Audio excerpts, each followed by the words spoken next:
নমস্কার, আসসালামু আলাইকুম। প্রত্যেককে শারদ শুভেচ্ছা জানাচ্ছি আমার পক্ষ থেকে। এবং একেবারে গোড়াপত্তনে আপনাদের একটি দাপুটে কথা বলি। তাহলে বাঙালি কেন বিজেপিকে খুঁজবে? শুনে নিন। অমিত শাহের একটা ছবি যাচ্ছিল যে তিনি পুজো দিচ্ছিলেন, ওটা কিন্তু দুর্গা পুজো নয়, কালী পুজো, নিজস্ব পুজো। এই যে পুজো পুজোর ছবি দেখেন আপনারা, এই পুজোর সম্বন্ধে কোনো ধারণাই নেই অমিত শাহ। অমিত শাহ দুর্গাপুজোর সম্বন্ধে ওয়াকিবহালই নয়। জীবনে কোনোদিন তিনি দুর্গাপুজো করেননি। এবং তিনি কলকাতায় আসছেন সেরেফ ভাওতাবাজি করতে এবং লোক দেখাতে যে আমি দুর্গা ঠাকুরের ভক্ত, এখানে এসে বড় বড় দুটো চারটে লেকচার দেবে আর মোদি মিডিয়া দেখাবে। এই যে ছবিটা দেখুন, এই ছবি, দিস ইজ দ্য পিকচার। এই ছবিটা কিন্তু দুর্গাপুজোর ছবি না, এটা আমি কালেক্ট করেছি। এটা কিন্তু অন্য পুজোর ছবি, যে পুজো অমিত শাহ করে থাকে জৈন হিসাবে। তাহলে অমিত শাহ ব্যাপারটা কি?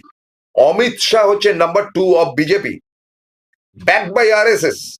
আরএসএস এতদিন ধরে তাদের নাকি 1000টা সংগঠন রয়েছে, করে না কেন? হাউ দে এক্সপেক্ট কি মানুষ তাদেরকে ভোট দেবে? তারা তো এসে পুরো মারোয়ারি পট্টি করে দেবে পশ্চিমবঙ্গটাকে, পুরো মারোয়ারি। আমার পাশে একটা জায়গা আছে বাঙুড়ে বিনু বলে, চারিদিকে শুধু ভুজিয়াওয়ালাদের দোকান। কারণ বাঙুড়ে বোধহয় প্রায় 50% মারোয়ারি থাকে। তাদের ওখানে জীবনে সুজিত বোস যেতে না, এই পাশে ওয়ার্ডে। তো ফলে এই কালচারটা ধীরে ধীরে, এটা দিকে কিন্তু দিদি নজর দেওয়া উচিত।